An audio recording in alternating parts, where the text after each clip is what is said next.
I want to thank the members of the committee also for your vote of support for infrastructure during the budget debate.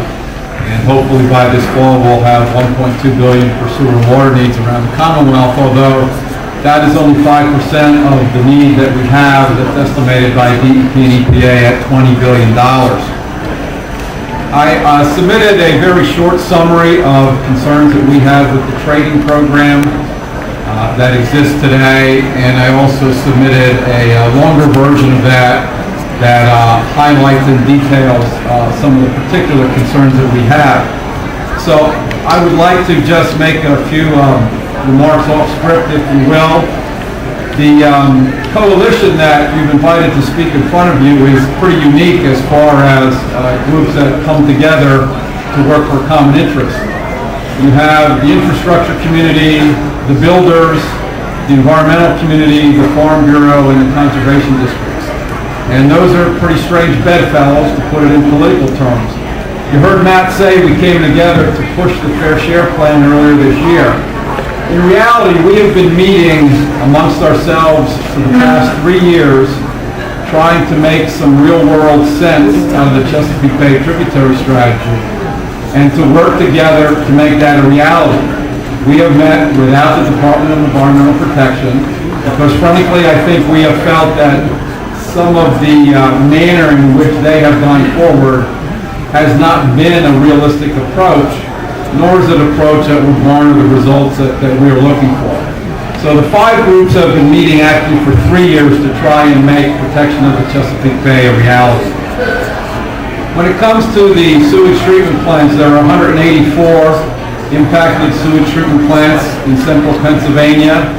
The estimated cost for them to do upgrades is over $1 billion. That was a very hotly debated estimate with the department. It started out at $376 million, and then the department dropped it to $190, while we escalated it with the addition of 64 new plants and the rate of inflation from the time the numbers were put together at $1 billion. The Senate, as you may know, passed a resolution to look at what the true cost is. That was Senator Vance's resolution. There's an independent engineering firm that's about halfway through that. The initial estimates do confirm that it will be over $1 billion worth of cost for those sewage treatment plants. We have also had a trading program for 3 years. When it was first announced, at the first meeting in front of the House and Senate Environmental Committee, it was labeled a nationally recognized trading program. To date, that nationally recognized trading program has completed 4 trades in 3 years. That is why we're here today. We have found so many things in the trading program that make it difficult to implement in the real world. The things we face: there's a bid limit for local municipal governments in Pennsylvania. Anytime you purchase something over $10,000, you've got to go through a bid limit. The purchase of trading credits falls under that definition.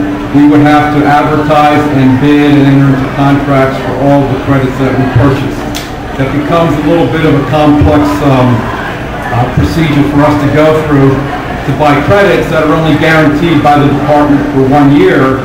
Whereas if we choose to buy credits instead of do capital improvements at the plant, we're looking at the lifespan of the plant of 20 to 25 years. So we're looking at the need for nutrient trading credits for that period of time. The amount of credits available right now, I went on DEP's website earlier this week, there are 659,000 nitrogen credits available on that website.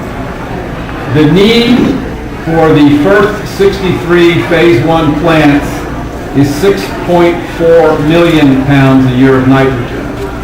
So currently, we only have enough credits as part of the trading program to satisfy 10%. If we look at all 184 sewage treatment plants, they need 7.5 million pounds of nitrogen credits. So you can see there's a pretty big disconnect right now between what's available and what we would need if we were to go strictly the purchase of nutrient credits instead of new construction. I would also note that out of the 29 groups of credits that have been approved by the department, 22 of those are for the removal of chicken manure from hen houses. Only 4 of the 29 approved credits that are the group of credits that are for sale. And out of that 29, only 4 have been purchased in 3 years. But only 4 of those that are available for purchase deal with best management practices on the land.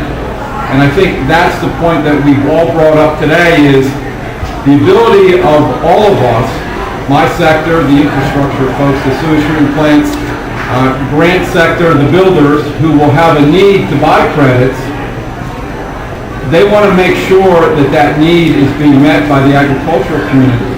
And right now, short of the REAP program, we don't see the amount of dollars at a federal or state level coming into the agricultural sector to put that money on, to put the money on the table, but also to get the money in their hands so the production of credits would be available for sewage treatment plants for builders to buy.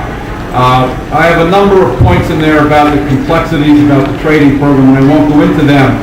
But what I'd like to do is talk about one last issue with trading, and it is the trust issue.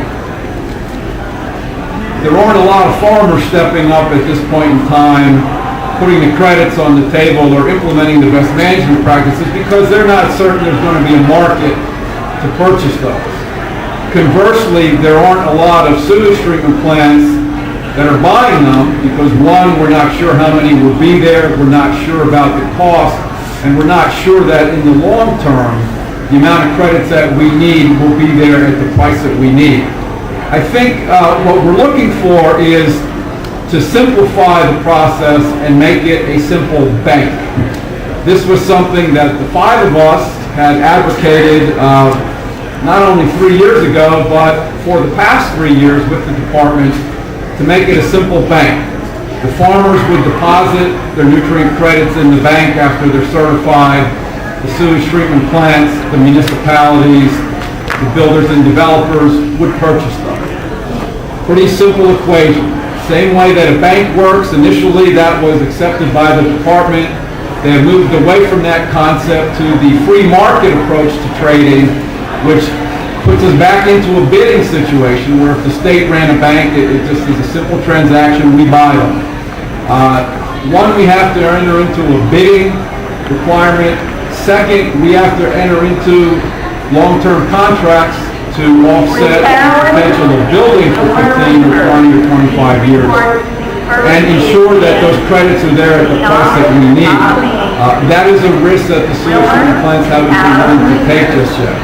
And I'd just like to close by saying that last fall, almost a year ago, at the PennVest meeting, PennVest agreed as a board that they would set aside up to $50 million to allow PennVest to get into the trading business, that they could purchase credits from the agricultural community, and they could accept payment from sewage treatment plants and developers to turn around and sell those credits. And I guess we're looking at the potential that there is a $50 million pot of money already authorized to jumpstart the bank. And I think in our legislation, we had PennVest identified as one of the potential entities that would run a bank, or that the state, through DEP, Department of Ag, PennVest, even DGS, could contract with someone that would be able to run a credit trading bank. And with that, I'll stand for any questions. Thank you.